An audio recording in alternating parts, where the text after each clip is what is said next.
Welcome back. The Great Recession has put tremendous stress on not-for-profits, increased requests for assistance. At the same time, fundraising is much more difficult. One result is that a number of not-for-profits have sought efficiency through mergers.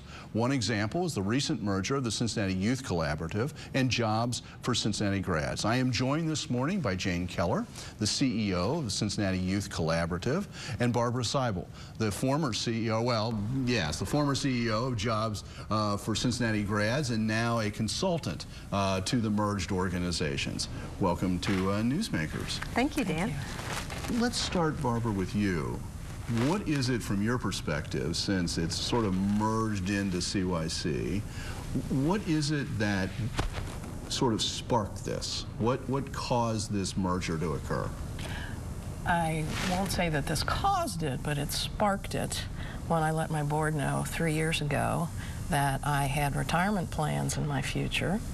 And that scenario really makes thinking about a merger make sense, because one of the most difficult things in a merger is which CEO is going to go forward. And since I was planning to retire, that took away that barrier. And so we began looking both nationally, regionally, and locally for an organization that we thought would be a good fit. Mm-hmm. We found Cincinnati Youth Collaborative.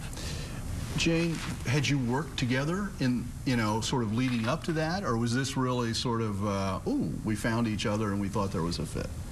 Actually, Barbara and I had met prior to that and had dialogue, quite honestly, over the last couple years.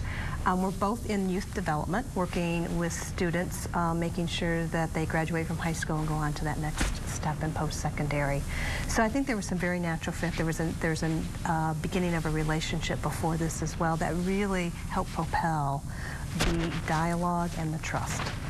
And what do you think, either of you or both can answer this, what do you think will be accomplished by this? What's going to be achieved by the fact that it's a merged organization rather than two separate ones?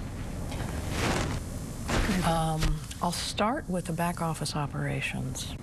Our organization, with the funding cuts that you mentioned in the beginning, had chosen to try to keep as much program alive as we could and eliminate not, of course, all back office support, but as much as we could, to the point that we were so lean that it was not sustainable. Mm-hmm. So together, and I think CYC had done that to some extent, and so together we can grow that to a point of vibrancy at less cost than we could have done separately. That was one thing.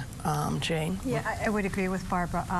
Both having lean infrastructures, different degrees of that, was one synergy that we had going forward, really around sustainability. But I think most importantly, as we looked out of the students that we're serving, both organizations had great programs, quality programs, same type of mission and vision. And so as we looked at the synergies, they complemented each other very nicely. And so we knew going forward, we could do things even stronger for students and their families going forward. Mm-hmm. And I think most importantly, that is what we looked at. What's the new organization going to be called? There's the personnel question. It's always a little tricky. What's the new organization going to be called? We haven't quite figured that out yet, but we're going to very soon. We're actually right in the middle of, from a branding perspective, working about that. So we expect in the near future that we will have something around name going forward. Okay, so I ask that because branding and identity, CYC particularly, is something just everybody knows, but and Jobs for Cincinnati Grads, I'm not sure it trips off people's tongues as quickly as CYC does. Maybe I'm wrong. We're in different arenas. It depends on which arena you're in. Yeah. So have any essential, and I've got less than a minute left here, any essential programs, from your point of view, essential programs lost in this process? Absolutely not. We've got two very strong organizations, very strong balance sheets coming together. We have staff at some same schools, and we're just going to absolutely figure out how we can provide stronger services to more kids. That's what this is all about.